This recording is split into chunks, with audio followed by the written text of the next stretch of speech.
We're in chapter 23, part 3, and now we're going to talk about human genetics. In our last section, we talked about genetics on a whole and genetics experiments with flies and plants, and now we want to focus on human beings. Human genetics is basically human genetics is the study has to be confined to observation and documentation in human genetics, as we're not doing experiments on genes in humans, but just looking at characteristics to see what characteristics have shown up the most, and basically doing ancestry traits and pedigrees of people to see how these different traits, especially diseases, are transmitted by inheritance, by genetics. There's hundreds of disorders now, genetic disorders, that now have been identified because of human genetics studies and inheritance and heredity. So let's look at dominant allele inheritance. We went over dominant allele inheritance when we're studying the last chapter, but now we're going to look at a human being. So the length of eyelashes is a single gene, and it has two alleles. It carries two alleles, one with dominant eyelashes, long eyelashes are dominant, and one with short eyelashes that are recessive.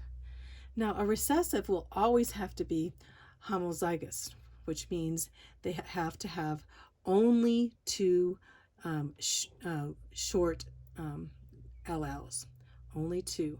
They're recessive. That means they have to be homozygous, no dominant genes in that one. And then, of course, the long eyelashes could be homozygous, or they could be heterozygous, because a dominant gene will overtake a recessive gene. And these genes are carried on through heredity of human beings. Short lashes would be EE. Here's a picture. Let's see over here when we talk about the homozygous genotype, which is BEE. That's going to be the long eyelashes. And then, of course, if there's an E and a little e, it's going to be dominant and still be long. That would be the phenotype, would be how they look. The genotype would be the genes, and the phenotype is how they look. And now you have EE, which would be homozygous, and homozygous would basically have just recessive genes of those EE. So, and that's how they record, how we record, just the same way we did with plants and animals in that situation.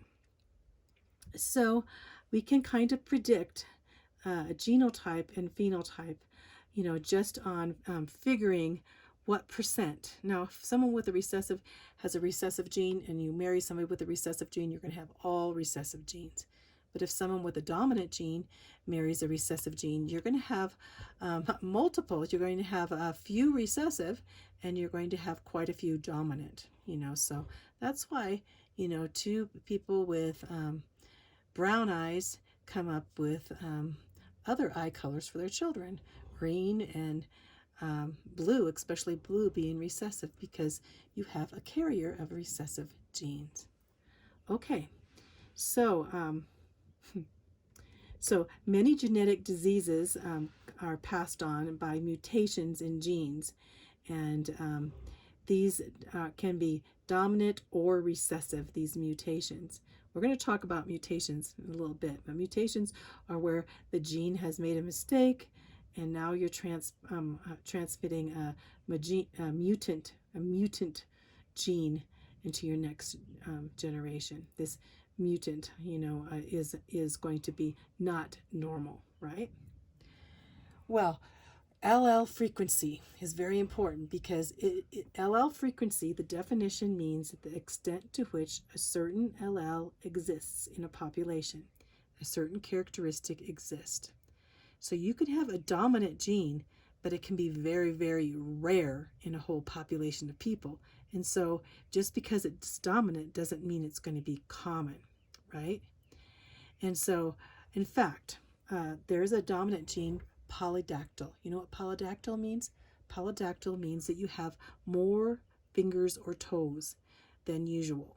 So how many people do you know that has 6 fingers on your hand or 6 toes on your? Not very many, but it's a dominant gene. So you would think that because it's a dominant gene, it would be dominant over normal 5 fingers. But it's not, because it's so rare in the gene pool. That's the allele frequency, talking about the gene pool in the population. Another gene would be cystic fibrosis. Cystic fibrosis is a disease, and it's a recessive disease, so you'd think it wouldn't show up very much.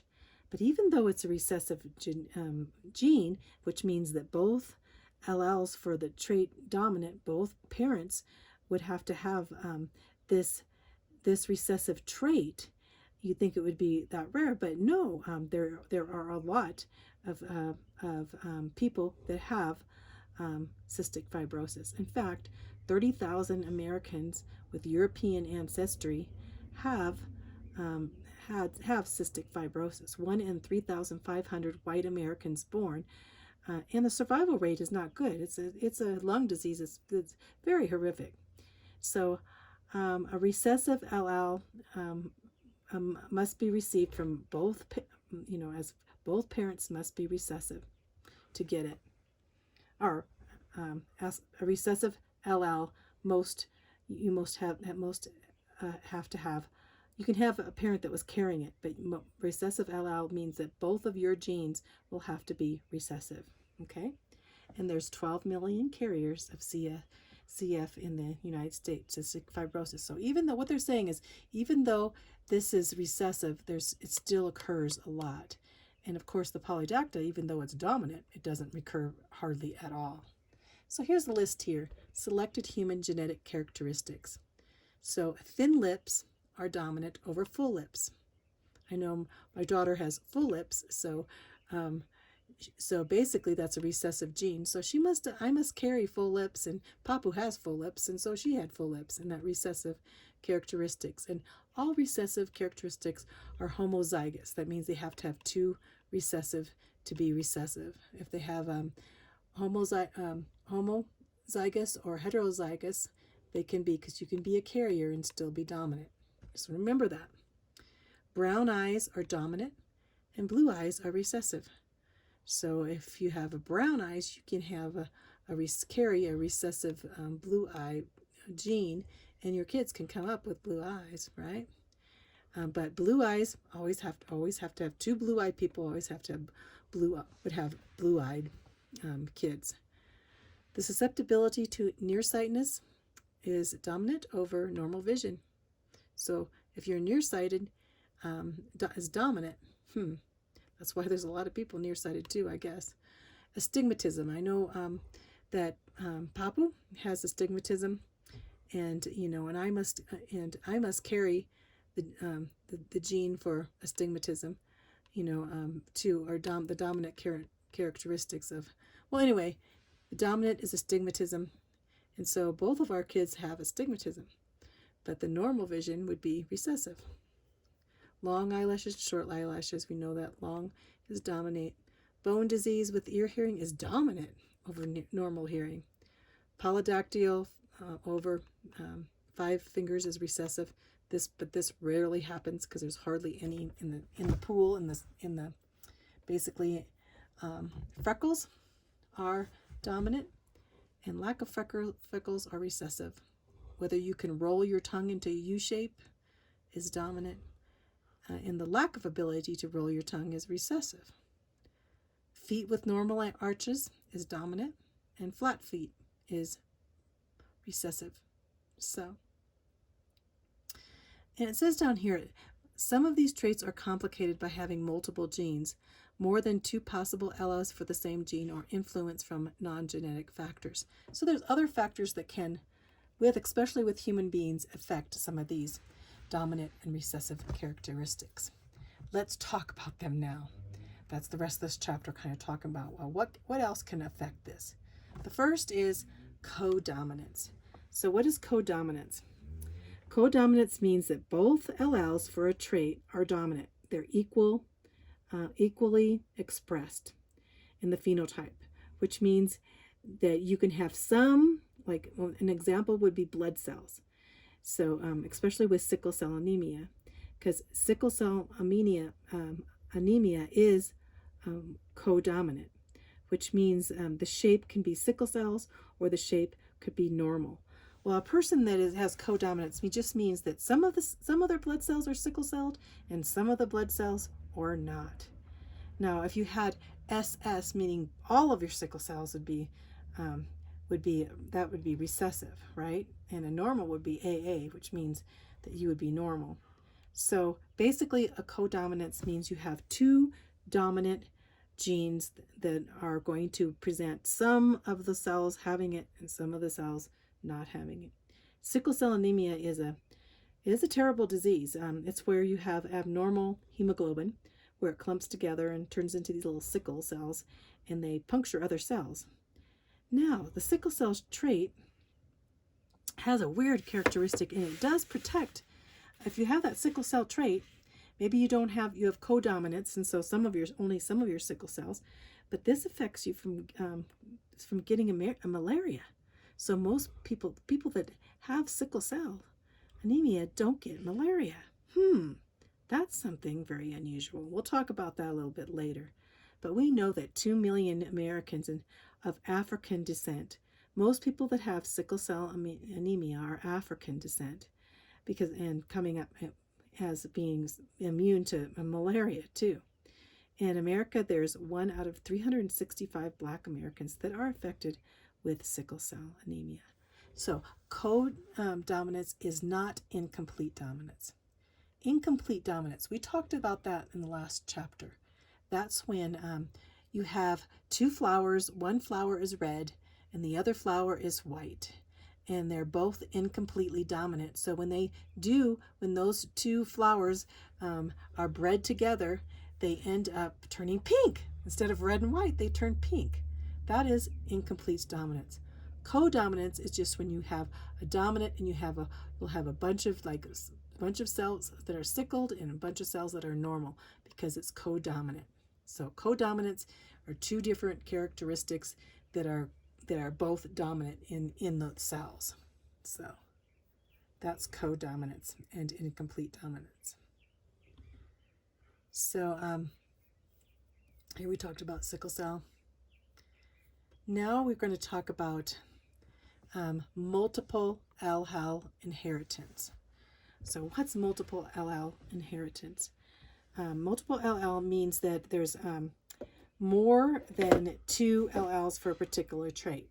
Like this one, codominance means you have 2 of them, one dominant and the other's dominant. Now we have multiple inheritance.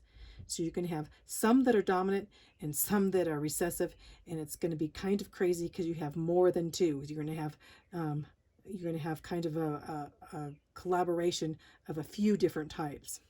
So we have the type for blood. So blood types, you can have a dominant A blood, you can have dominant B blood, you can have dominant AB blood, and you can have recessive O blood. So here's the blood. I means blood type, so IAA. So the IAA would be dominant, you'd have A blood. If you had I and you had a recessive O, you would have A blood. So if you have dominant B blood with a dominant B and you have 2 traits of B right there, of course you'd have B blood.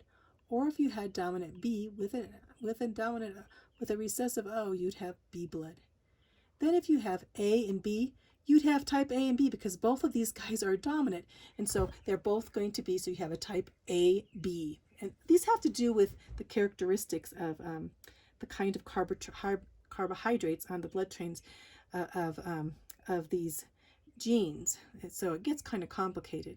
And of course, if you have II, which is the O, O type of blood, you only could have O, and O is recessive. So see how this is? It's very multiple alleles are inherited. So which one do you get? It depends. You can have A, B, AB, or O, so. And this is very important if you're receiving blood, because only A blood can receive A blood or O blood and be okay. B blood can receive B blood or O blood and be okay. And AB blood can receive A blood, B blood, and O blood.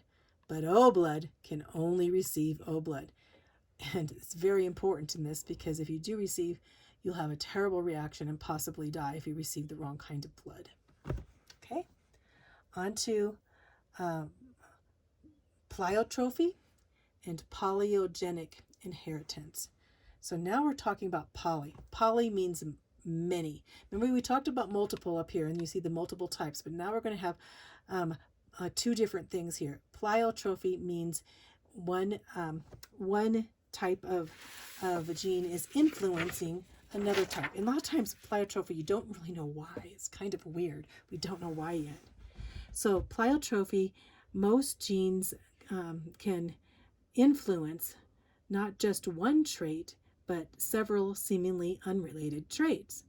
So it's an example, and we had sickle cell anemia as the example here. And sickle cell anemia, a person that had it, for some reason, also got a protein that protected them from malaria. So sickle cell anemia affected their ability to get malaria or not, and they would not, malaria does not thrive in red blood cells of heterogeneous individuals that have malaria. So if a person with sickle cell has a sickle cell trait and also have a normal trait, so they get some sickle cells and their sickle cells are under control, this presents influences them against malaria. That is pleiotropy, where one gene causes another gene to be influenced. Those two genes kind of go together or influence each other. That's pleiotropy. Polygenic inheritance. Poly means many. And these are traits that are controlled by many genes, like your expression. Like when you smile or when you frown, there's many genes that affect the way you frown and the way you smile and the way your face looks, right? Many genes. Poly means many genes. Your skin color. There's at least 4 genes that affect your skin color. So your skin color can be light or dark or medium. You know, that skin color, there's at least 4 genes for skin color. Your height. You'll notice that some height affects, there's 4 genes. So you can be medium height, you can be tall, or you can be short. But there's 4 different genes, polygenic inheritance. So, 2 tall people can get a short people, or 2 short people can get tall people. And also a lot of these things are affected by environment too. But polygenic inheritance means just many genes.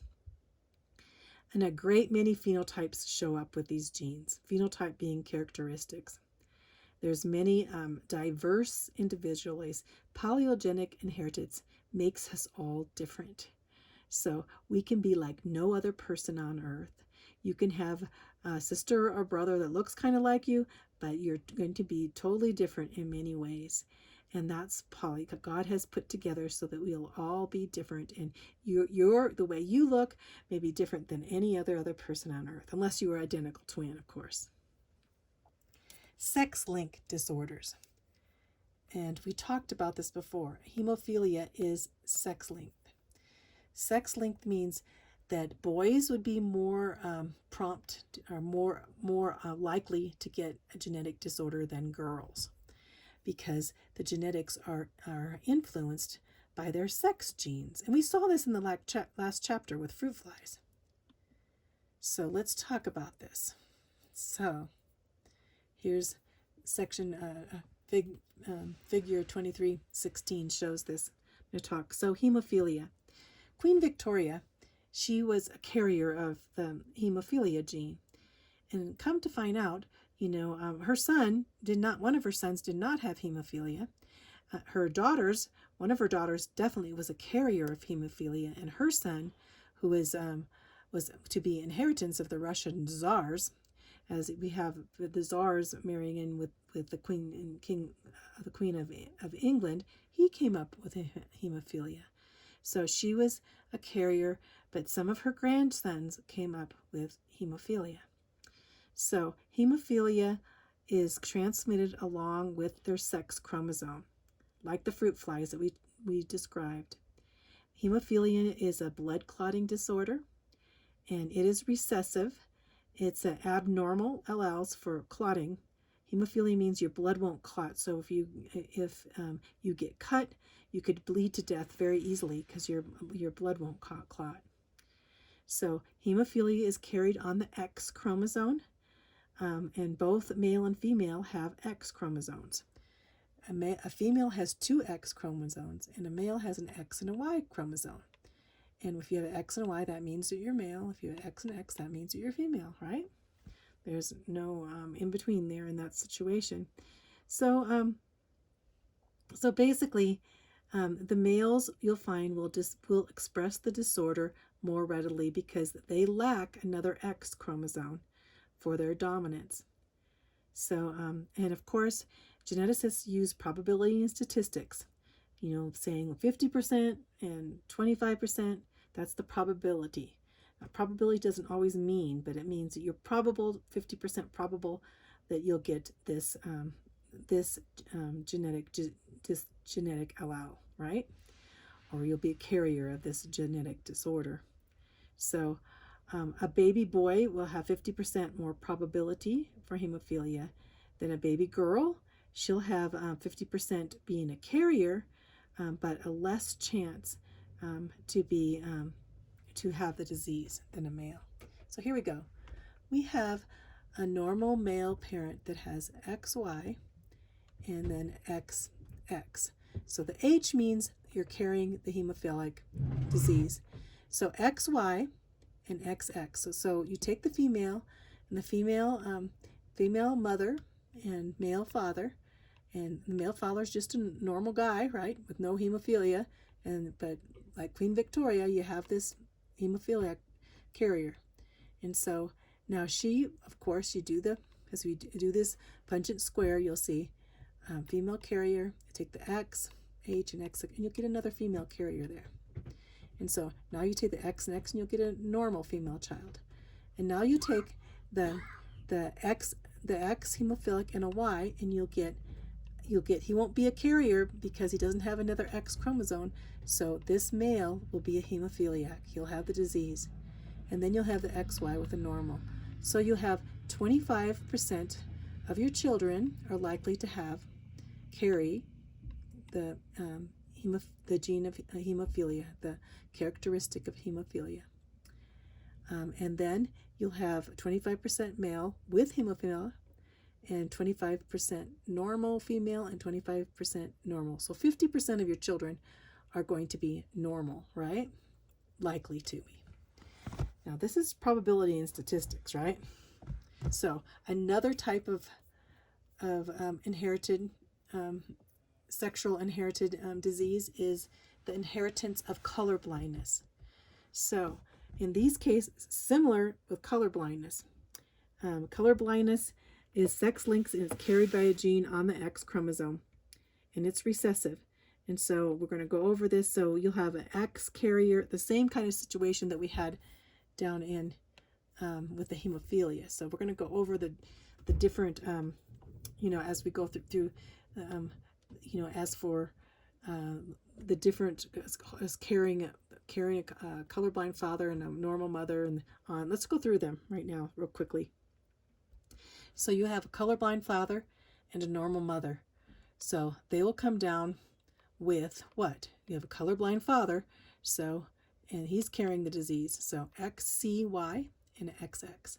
So you'll have an X, you'll have XY will have a normal male, and then you'll have a normal female, but she'll carry the disease because so that means she's carrying it. And then you'll have a normal male, another normal male, and then you'll have a normal female, but a carrier. So you see how this happens. On to the next, you have a normal father, but a carrier mother. So you can have a colorblind male, by taking one of the X here is colorblind, and the normal Y, you have a colorblind male. You have a normal female, you have a normal male, you can get a normal male, and now you have a female, but she'll be a carrier. It's even half means she's a carrier. Now you have a colorblind father and a carrier mother. That's quite a bit. That means color blindness. You're going to have more colorblind. You can, now that you have a carrier mother and a colorblind father, you can have a girl that's colorblind. So now you have a colorblind male, you can have a colorblind female. Now the female can be colorblind, because this is pretty much, you have a carrier and a colorblind father, so that it's going to be, you're going to have a lot more turning up. You can have a normal male and then a carrier. So you're going to have, the females are going to be carrier or colorblind. So that's your sex related, sex-linked disorders to genetics. So let's go on to the next. Okay, let's just talk a little bit about genetic advances. So now there's a lot of studies going on with genetics, right? And so certain diseases like PKU, phenylketonuria.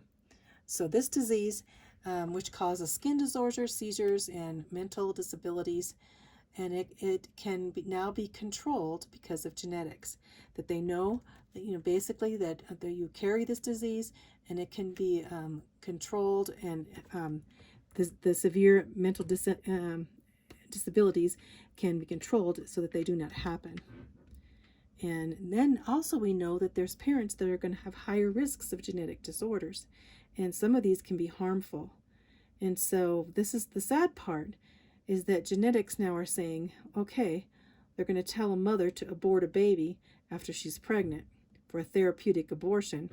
And that does not always, of course, this does not always turn out, especially now with Down syndrome, because Down syndrome kids can live a life that's, practically normal, but now 67% of Down syndrome babies are aborted. So, and some even practice what's called eugenics. When I think of eugenics, it really is gross, because I think of Adolf Hitler. He wanted to make a master race. So he wanted to get rid of all the other races, which included the Jews, and which included blacks, and which included anyone who was sick or anyone who had a disorder, because his idea was to have a superhuman race and to control heredity by eugenics. So this is, biotechnology, and human genetics can modify genes sometimes before birth. But this, even being in China, let me tell you, in China, in eugenics, if they saw that you were going to have a girl or a boy and you only could have one child, a lot of them wanted to have a boy. So they would get rid of the girl in eugenics. So basically, however, the world's problems seem to result from the fall of man. And mankind cannot be solved by perfecting the human race by using eugenics. It's terrible. So one thing on your living creation, it talks about pedigree charts, and I'll just go over this really quick. Pedigree charts are to study genetic traits in human. These are family trees of certain carried diseases or problems of genetics. And this is they call it a pedigree chart. Now you could have a pedigree chart of an animal, like say you have a pedigree chart of your dog. You find out your dog is purebred or not. But pedigree charts of human beings usually just show certain characteristics that are carried by their genes. And this is for color blindness. And they just want to show how you do that. They do this. So a square always represents a male, and a circle always represents a female. And then the shaded portions, the darker portions, mean that you have that trait. And then if you're a carrier of the trait, you'd be half, right?